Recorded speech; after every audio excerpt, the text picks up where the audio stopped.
this is One Sassy Zebra, and today we're going to be making Banh Mi Burgers, and I'm going to be using ground pork for the burgers. You can certainly use any ground meat you choose or have with you. You can use beef or turkey or chicken, whatever your preference. Typically, Banh Mi has a liver component, but I'm not going to be doing that today. So as soon as I get the wrapper off here, we can get started. You're going to need about 2.5 pounds of ground meat, and I also went ahead and pre-chopped all my vegetables here, but first we're just going to be dealing with the meat and marinating it. So that's what we're going to be focusing on during the first part here. So this is my ground pork. As you can see here, it is just plain ground pork, and 2.5 pounds. And I'm just going to go ahead and dump it in the bowl. And then I'm going to be seasoning it here. So the next thing you're going to be doing is soy sauce.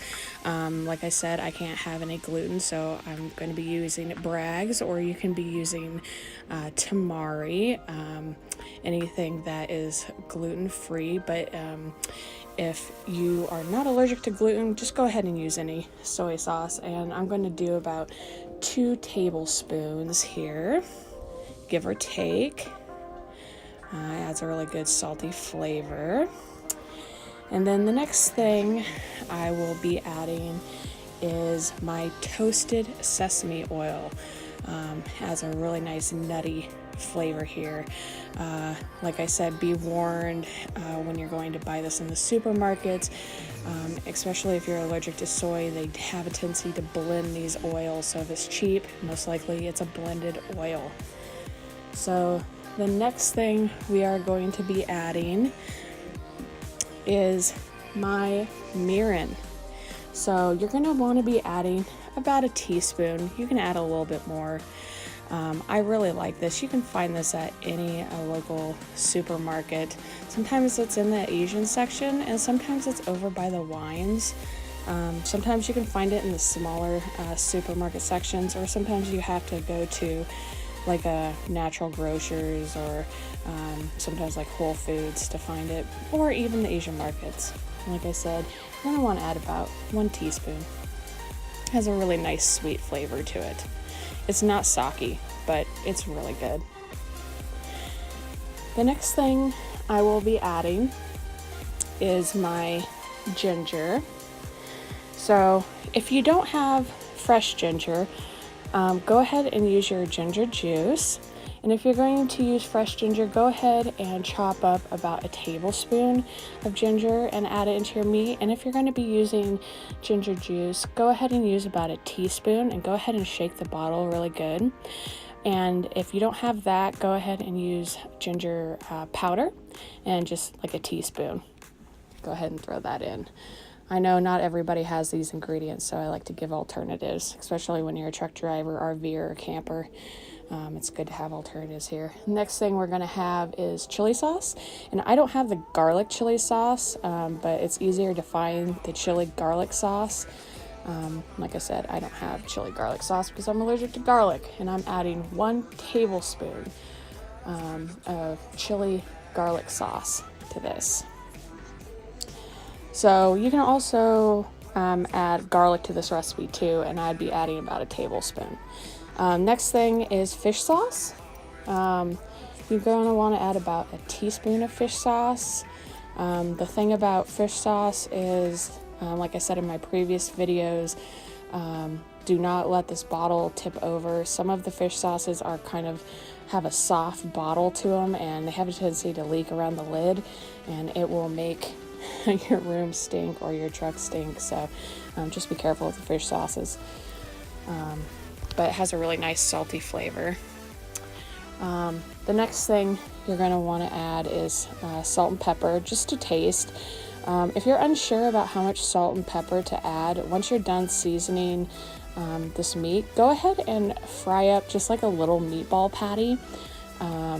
Especially if you're inexperienced with cooking, just to see if the flavoring's on point for you, or if you need to add anything else to it. So that's a nice trick that I can give you working in the kitchen, is just fry up a little sample for you.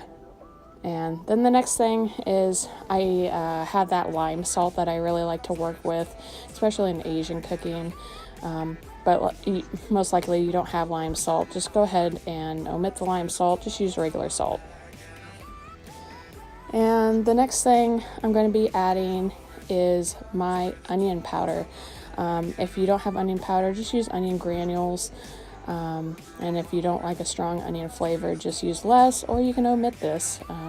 But I'm allergic to garlic, so I usually use onion powder to make up for the garlic taste, and I used about a teaspoon of this. Next thing I'm going to be adding is my lime. I squeezed about a quarter of the lime juice in this, and this translates to about a half of a tablespoon of juice. So if you don't have fresh limes, you can just use regular lime juice, and this should be plenty. And then go ahead and mix this up once you have added all your seasonings. So that should be everything that you need for the meat. And kind of the best tools to be working with here is your hands for mixing here. I don't use a spoon or anything. I just kind of get in there and mash it around. When you're working with meats though, don't overwork the meat. Just give it a light stir. Just kind of lightly incorporate it here. The next thing I'm going to be talking about is the pickled vegetables. So as you can see here, I pre-chopped all my vegetables, and I have julienned my vegetables here. And so I have about 1 carrot julienned, finely julienned, and 1 onion finely julienned, and 1 cucumber julienned. It's not finely julienned, but it is de-seeded. Make sure you take the seeds out of the cucumber before you julienne it. And then 1 bell pepper julienned as well. And then you want to take the seeds out of the cucumber so it doesn't become watery. And then about 3 stalks of green onions as well, finely chopped. And then you want about 1 bunch of cilantro, rough chopped.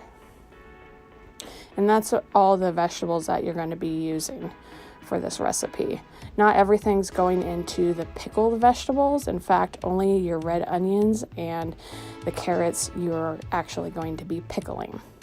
But I went ahead and prepped all the vegetables beforehand, just to make it easier here. So for your pickling liquid, we're first going to start off with rice vinegar. This is non-seasoned rice vinegar, and the difference is seasoned rice vinegar has a bunch of sugar, and I'm diabetic, so I can't have sugar. And so for this recipe, I'm assuming that you're going to be using non-seasoned rice vinegar. And so for this recipe, I'm going to be using a mixture of erythritol and liquid stevia to replace the sugar in this recipe. And if you don't have those, you can use whatever alternatives for sugar that you have on hand. So like I said, if you're not diabetic, just use sugar. If you are diabetic, you can use Splenda, stevia. Whatever you have on hand is perfectly acceptable for this recipe. So it's no hard and fast rule. I do like erythritol. It's a 1-to-1. So if you need a cup of sugar, you can use a cup of erythritol. It's really nice and granulated. Sometimes it doesn't like to dissolve really well, so you kind of have to either heat up the liquid a little bit and then cool it down, or just kind of keep stirring. So that's one thing to note about erythritol. But okay, so The brown rice vinegar, this is non-seasoned brown rice vinegar. You can go ahead and use regular rice vinegar, but I do prefer the brown rice vinegar. You can find this at any supermarket. And like I said, if you are going ahead and use seasoned rice vinegar, just don't use sugar. But I'm assuming you're using non-seasoned rice vinegar. So just go ahead and use about a half a cup of rice vinegar into this. And like I said, I don't usually measure things here. I just kind of estimate. So it's about a half a cup. And then the next thing for this you're going to need is the mirin that you used before. Like I said, that's that wine, that Japanese wine. It's kind of sweet. And you can find that in any supermarket as well. And you're going to need about 2 tablespoons.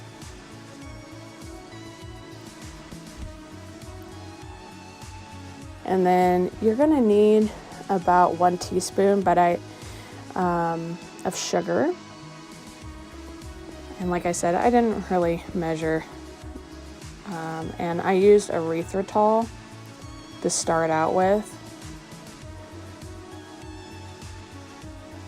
And I really like erythritol for cooking and for baking, especially baking, because it doesn't give it a really bitter aftertaste. Sometimes Splenda does give it a bitter aftertaste. That's why a lot of times you'll find in the baking section they'll cut Splenda with regular sugar because it can get really bitter on you. But erythritol I found does not, and that's why I prefer it. You can find the Anthony's erythritol on Amazon for fairly cheap, so I really like it. So just go ahead and stir it. It does take a little bit to stir, but it will break down eventually. And like I said, if you're having trouble breaking the erythritol down, then go ahead and heat it up and it will break down eventually.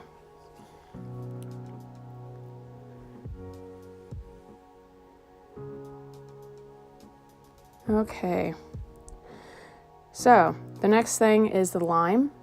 And you're going to be using about half of a fresh lime for this, or 1 full tablespoon of juice. So if you don't have a fresh lime, it's about 1 tablespoon of lime juice. I prefer fresh limes if you have it, but if you don't have it, just go ahead and use lime juice. I understand not everybody has fresh produce to be working with here, so whatever you got is fine.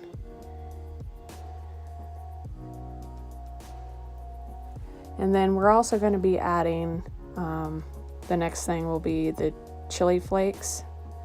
First I got to wash my hands. I have a burn on my hands, so the lime juice got into the burn and it's kind of burning. I wish that burn would finally heal. I did it to myself Thanksgiving. Still not healed. EDS problems. Gosh. Okay, the chili flakes. You're going to want about 1/4 teaspoon. If you want it spicier, you can certainly add more. If you don't want any spice, you can omit it. And then just stir that around. Now the lime juice is going to make it quite a bit more acidic, so I went ahead. Always taste your stuff. When I tasted this, it was a lot more acidic than I thought it was going to be, so I added more erythritol and just to tone down the acid. And I actually ended up adding 3 drops of liquid stevia as well to it. The liquid stevia, be careful with it because it is quite strong and you don't need much. But I like to mix my sugars. It kind of gives a different taste. If you went all liquid stevia, it's too much. So I like to start off with erythritol, and then if you just need a little bit more sweetness, just go for the liquid stevia. So like I said, about 3 drops of liquid stevia. Now, I don't like the powdered version of the liquid stevia. I prefer the liquid over the powdered in cooking. It just works a little bit better for me. And then salt and pepper to taste. I added a lot of pepper to this. I really like black pepper. And that's going to be your pickling liquid. And then all we have to do is throw in our carrots into the pickling liquid and our red onions. Now, you don't have to use red onions. You can certainly use white onions. It's whatever you had on hand. And I have a bunch of red onions I need to use up in my cabinet, so I went ahead and used this. And red onions are really fragrant, and they have a really nice bite to them as well. And they also hold up a little bit better in pickling. So, and that's also why I chop the red onions a little bit bigger than the carrots as well, because they don't, so they wouldn't break down as fast in the pickle. Especially if you're going to have the pickle for a few days, you're going to want to do a bigger julienne on the vegetables. If you're just going to marinate it for, say, a few hours, then do a finer julienne on the vegetables. So that's my little tip. So if you don't have time to marinate the vegetables, do a very fine julienne. If you're going to be holding the pickle for a long time, do a big julienne. Now we're going to do the dressing, the spicy aioli for the burger. And we're going to start off with the mayo. And I'm using a Best Foods vegan mayo. Now you can use any egg-free mayonnaise if you're allergic to eggs. There's like a Vegenaise, a Nayonaise. There's a few of them out there. Personally, I like the taste of this one. And it does not have any garlic in it as well, so at least I hope not. I haven't reacted to it, so. And you're gonna need about a cup of mayonnaise.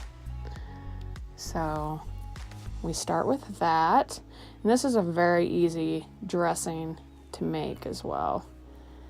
And now we're going to get our chili paste back out, and this is a chili paste. Now you can use a chili garlic paste if that's what you have on hand and you're not allergic to garlic. And I use about 1 tablespoon. You can use less if you don't like the spice. Now you can also use sriracha as well if you want like a sriracha mayo, but I can't have garlic.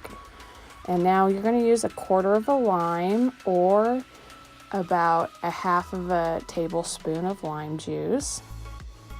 Like I said, if you don't have fresh limes, then just use 1/2 a tablespoon of lime juice for this. And then after you squeeze your lime, then we're going to be putting in the onion powder after we stir this up. We don't want to add too much liquid to this, simply because it's a dressing and we don't want it too runny. So that's going to be all of our liquidy ingredients here.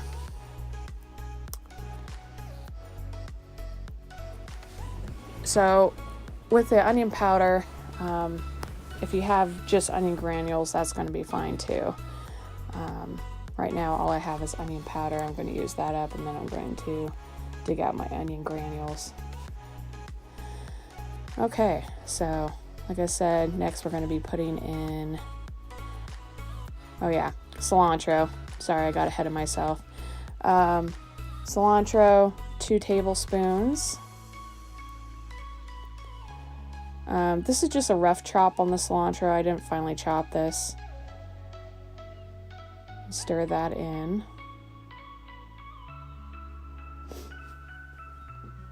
Sorry guys if you hear me sniffling, I do have a cold, so.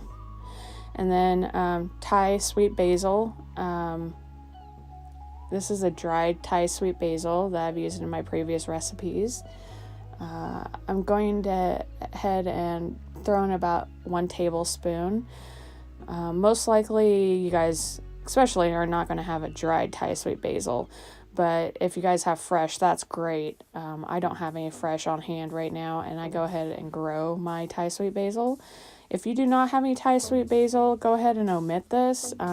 Regular basil is not a substitute for this, so like I said, if you do not have it, just omit it, and it's totally fine. As long as you have cilantro for this, great. That should be plenty flavorful.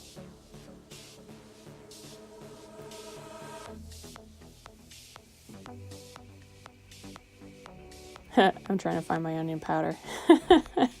Okay, next is the onion powder, and I'm going ahead and adding a teaspoon of onion powder.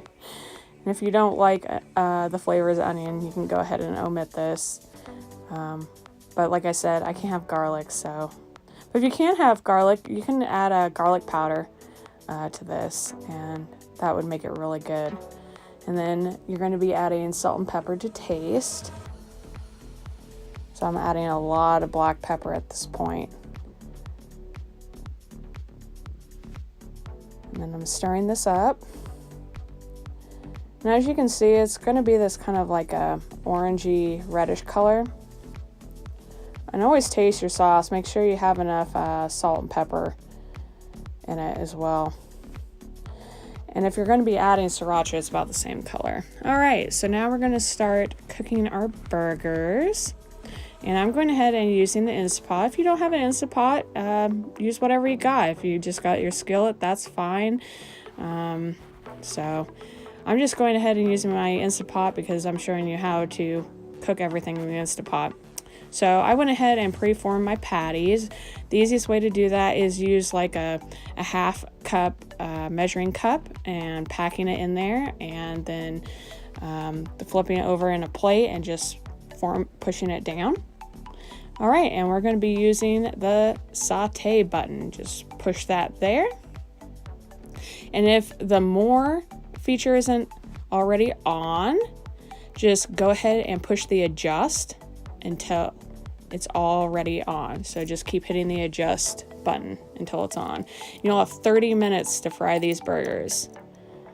So, and that was more than enough time to fry these burgers. It takes about 4 minutes on each side, depending upon how thick your burger was. And you can certainly use like a quarter cup measuring cup to make smaller burgers. I did half cup measuring cup, and I got about 8 patties for these burgers. So if you did less or bigger patties, adjust accordingly. So, and now I got my cooking spray out. Just spray the bottom so it doesn't stick so bad on you. You just need a light spray because these are kind of fatty burgers here, and they're going to go off their own grease. So, and you can go ahead and put about 3 patties in here. You don't want to overcrowd too bad, but they will shrink on you a little bit. So when you get these down in the pan, I'll show you what to do next. It's kind of hard to have the camera in one hand and cook in the other, but I'm slowly getting the hang of it here. I need an assistant. Any takers? All right, so I'm just going ahead and showing you. I like to push down my patties a little bit and kind of spread them out because they start shrinking pretty fast once they're in that hot pan. So you don't want them to shrivel up into like little golf ball size patties. You want them nice and big. So, and that's why I like starting off with about half cup size patties, is because they won't shrivel into nothingness. If you start off with like quarter cup size patties, they shrivel pretty small, but I guess it depends upon how big your bun or your bread is too. So I guess adjust accordingly. And I guess it also depends how many people you're feeding too and how hungry they are. So, yeah. So I'm just going ahead and pushing this down and frying these up, and I'll show you what it looks like when I flip them over. Yum. All right, I flipped these babies over and they are nice and caramelized. And before I flipped them over, I went ahead and salt and peppered the patties. You don't want too much salt. You don't want to salt the patties too much because you got fish sauce and you got salt already in the patties, so just be aware that you don't need too much salt in it. And so you just want to fry these on each side for about 3 or 4 minutes until they're nice and brown and cooked all the way through till an internal temperature of 165.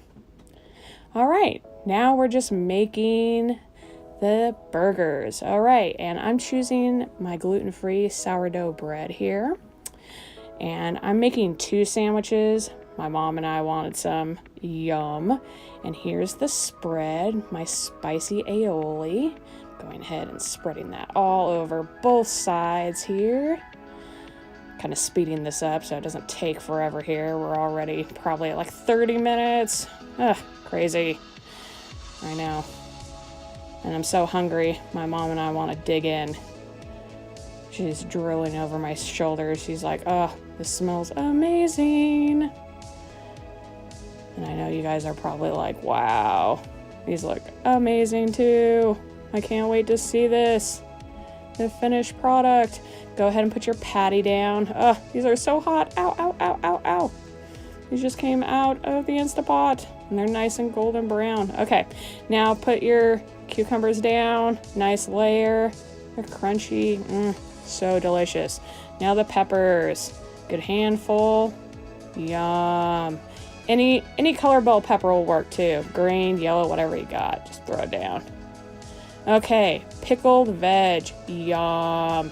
Good size handful. Make sure you stir it first, okay? You want to stir, make sure all the juices get fully incorporated, okay? Good size handful, okay? You want a good size handful. Cut that fat off that burger, okay? This has the nice fresh component. So big handfuls on that burger. I want to see big handfuls. All right. Next comes the cilantro. Top it with cilantro. Yum. Oh gosh, look at that. It's beautiful. Beautiful. And then green onions on the other side just so they don't roll off. You don't want those things rolling off on you. And then top it. Beautiful. And then I will show you the finished plating. Oh my gosh. Okay, look at this beauty. You gotta admit, this thing is gorgeous. I mean, don't you wish you can eat it from here? I mean, I wish we had smell-o-vision over here. So, this is my Vietnamese pork Banh Mi burger. Oh gosh, I can't wait to eat it. I gotta take pictures of it first, but I just want to dig in right now. I just want to take a bite right now.